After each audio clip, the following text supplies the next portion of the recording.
नमस्कार दोस्तों, मैं हूं शिवम पांडे और आप सभी का स्वागत है आपके अपने चैनल ट्रिक पॉइंट में। दोस्तों, आज हम लोग इस वीडियो में मूल विधि का एक और महत्वपूर्ण टॉपिक राष्ट्रीय सुरक्षा अधिनियम 1980 को ट्रिक के माध्यम से और साथ ही साथ डिटेल में पढ़ने वाले हैं। तो आप इस वीडियो को शुरू से अंत तक जरूर देखिएगा, जिससे आपको सभी चीज़ें अच्छे से समझ में आ सकें। तो देरी ना करते हुए चलिए इस वीडियो को शुरू करते हैं। राष्ट्रीय सुरक्षा अधिनियम 1980 यानी NSA, नेशनल सिक्योरिटी एक्ट, यह निवारक निरोध कानून है। यह केंद्र और राज्य सरकारों को ऐसे व्यक्तियों को हिरासत में लेने का अधिकार देता है जो राष्ट्र की सुरक्षा के लिए खतरा पैदा करते हैं या सार्वजनिक व्यवस्था बिगाड़ते हैं या आवश्यक सेवाओं में बाधा डालते हैं। और इसके तहत किसी भी व्यक्ति को बिना आरोप या बिना वारंट के 12 महीने तक हिरासत में रखा जा सकता है। तो ये चीज़ें आपको राष्ट्रीय सुरक्षा अधिनियम के संबंध में याद रखनी है। तो राष्ट्रीय सुरक्षा अधिनियम यानी नेशनल सिक्योरिटी एक्ट 1980, जिसका अन्य नाम है रासुका, यह पारित हुआ 23 सितंबर 1980 को और यह लागू हुआ 20 दिसंबर 1980 को। उस समय जो राष्ट्रपति थे वो थे नीलम संजीव रेड्डी और प्रधानमंत्री थी इंदिरा गांधी जी।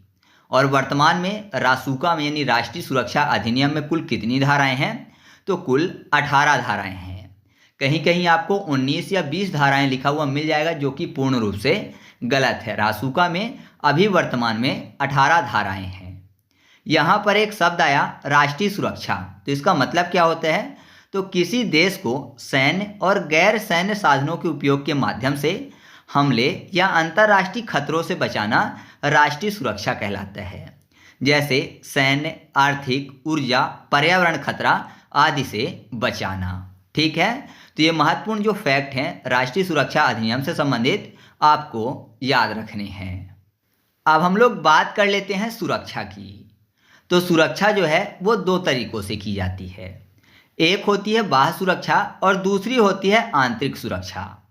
तो बाह्य सुरक्षा का जो उत्तरदायित्व होता है वो रक्षा मंत्रालय के अंतर्गत आता है, जिसमें जल सेना, थल सेना और वायु सेना को शामिल किया जाता है। तो बाह्य सुरक्षा यानी दूसरे देशों से रक्षा करने के लिए जल सेना, थल सेना और वायु सेना होती है, जो कि रक्षा मंत्रालय के अधीन होती है।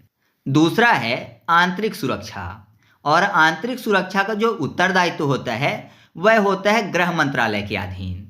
तो इसमें कौन कौन से सैनिक बल आते हैं? तो अर्धसैनिक बल, जिसमें BSF, SSB, CISF, CRPF, NSG और SPG आते हैं।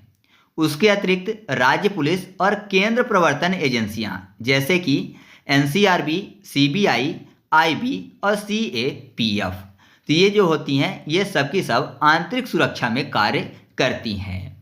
एक और पॉइंट नोट कर लीजिएगा, जो कि अपराधों के रिकॉर्ड रखने वाली एजेंसियां हैं, जैसे कि NCRB जो कि केंद्र स्तर पर अपराधों का रिकॉर्ड रखती है, SCRB राज्य स्तर पर और DCRB जिला स्तर पर अपराधों के रिकॉर्ड रखती है। तो ये चीज़ें महत्वपूर्ण है, सीधे आपसे एग्जाम में पूछ ली जाती हैं कि निम्न में से कौन सी एजेंसी किसके अधीन कार्य करती है। तो आपको ऑप्शन में रहेगा रक्षा मंत्रालय, गृह मंत्रालय, ये सब, तो आपको सही टिक करना होगा।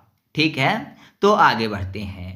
अब हम लोग बात कर लेते हैं कि भारत और किस देश की सीमा के बीच में भारत की कौन सी सेना यानी कौन सी यूनिट कार्य करती है, क्योंकि पिछली बार UPSI की एग्जाम में यहाँ से सीधे प्रश्न पूछ लिया गया था। तो भारत चीन सीमा पर तैनात रहती है ITBP यानी भारत तिब्बत बॉर्डर पुलिस। भारत पाकिस्तान सीमा पर BSF तैनात रहती है। भारत नेपाल सीमा पर SSB और भारत भूटान सीमा पर SSB ही तैनात रहती है। उसके अलावा जो भारत और म्यांमार की सीमा है वहाँ पर AR यानी असम राइफल्स तैनात रहती है। और एक चीज़ और नोट कर लीजिएगा कि संथानम समिति की सिफारिश पर, जो कि संथानम समिति है 1962 में गठित हुई थी, तो इसकी सिफारिश पर CVC यानी केंद्रीय सतर्कता आयोग, जिसको 1964 में लाया गया, और CBI यानी केंद्रीय अन्वेषण ब्यूरो 1963 में गठित किया गया। ठीक है, तो ये एग्जाम के लिए आपके लिए काफ़ी ज़्यादा महत्वपूर्ण है। तो इनको आप सीधे याद रखिएगा कि कौन सी सेना किस सीमा पर तैनात रहती है।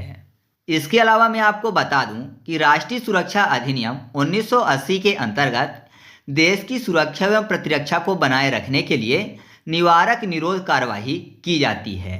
मतलब कि किसी व्यक्ति को जेल संस्था में बिना मुकदमा चलाए इसलिए बंद रखना है कि वह देश व राज्य के लिए खतरा है। लेकिन जब पहले यह आया था, मतलब राष्ट्रीय सुरक्षा अधिनियम 1980 में जब आया था, तो यह जम्मू कश्मीर को छोड़कर संपूर्ण भारत में लागू होता था, मतलब जम्मू कश्मीर में लागू नहीं होता था। लेकिन वर्तमान में जब धारा 370 हट चुकी है, उसके बाद यह जम्मू कश्मीर में भी लागू होता है। और राष्ट्रीय सुरक्षा अधिनियम 1980 में कुल कितनी धाराएं हैं, तो मैंने आपको पहले ही बताया कि कुल 18 धाराएं हैं। तो अब हम लोग एक एक करके जो महत्वपूर्ण धाराएं हैं उनको देख लेते हैं। तो सबसे पहली जो धारा है वो है धारा 3, जिसमें निरोध करने की शक्ति की बात कही गई है। तो यहाँ पर देखिए क्या लिखा हुआ है, शक्ति। तो मान लीजिए किसी भी राक्षस को शक्ति चाहिए तो किससे मांगता था, त्रिदेवों से मांगता था, ब्रह्मा विष्णु महेश। तो ये त्रिदेव हुआ करते थे जो कि राक्षसों को शक्ति दिया करते थे। निरोध को कर लेते हैं विरोध, और वो फिर बाद में भगवानों का विरोध करते थे। तो आप ऐसे याद रखिएगा कि धारा 3 में निरोध करने की शक्ति की बात कही गई है। उसके अलावा धारा 3 के अंतर्गत सब धारा जो 3 है, इसके तहत ऐसी कार्यवाही वहीं तब तक की जाएगी जब सरकार तथा स्थानीय क्षेत्र के दंडाधिकारी यानी डीएम या पुलिस आयुक्त को ऐसा विश्वास हो कि रासुका के तहत कार्यवाही किया जाना आवश्यक है। और ऐसी कार्यवाही एक बार में 3 माह से अधिक नहीं हो सकती है, और इसे 3-3 माह करके बढ़ाया जा सकता है। मैक्सिमम कितना, तो 12 माह तक। यदि रासुका डीएम द्वारा दी गई है तो राज्य सरकार को 12 दिन के अंदर अनुमोदित कराया जाएगा, नहीं तो रासुका जो है वो समाप्त हो जाएगी। और राज्य सरकार अनुमोदन देने के पश्चात 7 दिन के भीतर केंद्र सरकार को सूचित करेगा। तो ये कुछ महत्वपूर्ण फैक्ट हैं, तो याद रखिएगा कि ये धारा 3 के सब धारा 3 में बताया गया है। ठीक है। नेक्स्ट है धारा 4, जिसमें शक्ति के प्रत्यायोजन यानी डेलीगेशन ऑफ पावर की बात कही गई है। तो राज्य सरकार अपनी निरोध आदेश जारी करने की जो शक्ति है वो डीएम या एसडीएम को सौंप सकती है, ये धारा 4 में बताया गया है। तो ऐसा मानिए कोई व्यक्ति बहुत ज़्यादा शक्तिशाली है और देश के लिए खतरा है, तो उसको योजना बना के पकड़ने की बात हो रही है। प्रत्यायोजन में योजन शब्द मिल जाएगा और शक्ति, तो शक्तिशाली है तो योजना बना के पकड़ने की बात हो रही है। तो जाहिर सी बात है योजना क्या बनाएंगे कि जो व्यक्ति शक्तिशाली उसको चारों तरफ से घेर लेंगे, है ना, चारों तरफ से सेना घेर लेगी और उसको पकड़ लेगी, तो चारों तरफ से 4 हो जाएगा, यानी धारा 4 हो जाएगा। फिर अगला है धारा 9, जिसमें सलाहकार बोर्ड के गठन की बात कही गई है। तो इसमें राज्य सरकार जो एडवाइजरी बोर्ड है वो बनाएगी, और इसमें हाई कोर्ट के वर्तमान या पूर्व न्यायाधीश होते हैं। तो यहाँ पर देखिए सलाहकार की बात हो रही है, और सलाह देने की बात तो आपको पता है, जैसे पहले मंत्री लोग होते थे तो चुपचाप सलाह देते कि दूसरे लोग ना सुने। तो ऐसा माने कि आजकल जो सलाह देते हैं वो कान में लग के देते हैं, और कान जो है वो देखने में 9 जैसे लगेगा। अगर मैं यहाँ पर छोटा सा पुतला टाइप का बनाऊँ तो यहाँ पर आपको कान का आकार 9 जैसा दिखेगा, है ना, उल्टा 9, तो कान जो है 9 जैसा दिखता है, तो कान में सलाह दी जाती है। तो आप ऐसे याद रखिएगा कि जो सलाहकार बोर्ड है इसका जो गठन है किसमें किया गया है, धारा 9 में। या फिर आप अपने कान का आकार भी देखें तो 9 जैसा दिखेगा। फिर अगला है धारा 11, जिसमें बोर्ड की कार्यवाही की बात की गई है, जिसमें 7 सप्ताह के भीतर अपनी कार्यवाही की सूचना सरकार को देना होता है। तो ऐसा पढ़िए कि यहाँ पर लिखा हुआ है बोर्ड कार्यवाही, यानी बोर्ड के कार्य से बाहर है। तो आपको पता है कि 10वीं जो होता है वो बोर्ड होता है, और फिर उसके बाद 12वीं बोर्ड होता है, लेकिन जो 11वीं है वो बोर्ड के कार्य से बाहर होता है ना। 10वीं और 12वीं बोर्ड परीक्षा होती है, लेकिन 11वीं जो है वो बोर्ड परीक्षा नहीं होती, बोर्ड से बाहर होता है। तो बोर्ड के कार्य से बाहर है 11वीं, तो धारा 11 में बोर्ड की कार्यवाही की बात कही गई है। फिर अगला है धारा 12, जिसमें बोर्ड के रिपोर्ट पर सलाह के निर्णय की बात हो रही है। तो बोर्ड की रिपोर्ट, तो ऐसा मानिए कि बोर्ड का रिपोर्ट कार्ड कब आता है, तो सबसे बड़ी बोर्ड परीक्षा 12वीं की है, तो 12वीं का रिपोर्ट कार्ड 12वीं का जब पेपर देंगे तब आएगा। तो बोर्ड की रिपोर्ट कब आएगी, 12वीं में, तो धारा 12 में बोर्ड के रिपोर्ट पर सरकार के निर्णय की बात कही गई है। ठीक है। नेक्स्ट है धारा 13, जिसमें निरोध के अवधि की बात कही गई है। तो निरोध की जो अवधि होगी वो अधिकतम होगी 12 महीने, और सरकार चाहे तो पहले भी रिहा कर सकती है। तो निरोध की अवधि क्या होगी, अधिकतम 12 महीने। ये 12 महीने से ही आपको 13 याद हो जाएगा कि ये धारा 13 में कहा गया है। क्यों? क्योंकि 12 महीने से एक भी दिन अधिक नहीं हो सकता, क्योंकि 13वां महीना लग जाएगा तो वो गलत होगा। कानून में बताया गया है कि केवल और केवल 12 महीने ही जो है व्यक्ति को निरोध में रखा जा सकता है। ठीक है, तो 12 महीने रखा जाएगा। ये अवधि बताई गई है, 12 महीने से एक भी दिन अधिक नहीं होगा, नहीं तो 13 महीना हो जाएगा। तो धारा 13 में निरोध की अवधि की बात कही गई है। फिर अगला है धारा 14, जिसमें निरोध आदेश के संशोधन या रद्दीकरण की बात कही गई है। तो केंद्र या राज्य सरकार कभी भी निरोध आदेश बदल या समाप्त कर सकती है। मतलब कि निरोध आदेश को कभी भी केंद्र या राज्य सरकार बदल सकती है या समाप्त कर सकती है। निरोध आदेश की बात हो रही है, मतलब किसी को पकड़ने की बात हो रही है बिना वारंट की।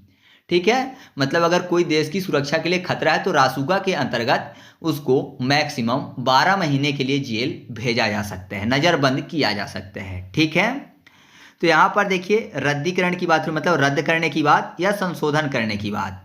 तो मान लीजिए किसी भी चीज़ को रद्द कर दिया गया, तो ऐसा माने किसी भी चीज़ को तोड़ फोड़ दिया गया है ना। रद्द कर दिया गया मतलब खराब चीज़ है, रद्द कर दिया। फोड़ दिया, 4 for 14 हो जाएगा, 14 यानी 14 अर्थात धारा 14। तो धारा 14 में निरोध आदेश के संशोधन या रद्द करने की बात कही गई है। फिर अगला है धारा 15, जिसमें कैदियों के स्थानांतरण की बात कही गई है। तो ऐसा मानिए कि रासुका में क्या होता है कि कुल मिला के नज़रबंद करने की बात हो रही है।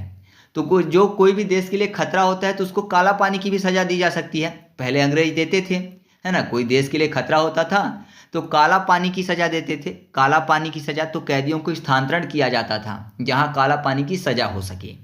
तो एक जेल से दूसरे स्थान भेज देते थे।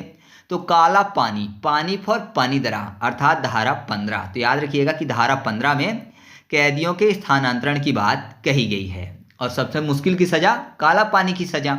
ठीक है, फिर अगला है धारा 16, जो कि रासुका के तहत कार्य करने वाले अधिकारियों के संरक्षण की बात कही गई है। तो ऐसा मानिए कि जो रासुका के तहत कार्य कर रहे हैं अधिकारी, उनका संरक्षण करना है, मतलब कि उनको किसी भी प्रकार की क्षति ना हो, तो कुल मिला के वो चैन की नींद सो सकें, उनको डर ना हो, किसी प्रकार का खतरा ना हो, तो सोने में दिक्कत ना हो। सोना फॉर 16।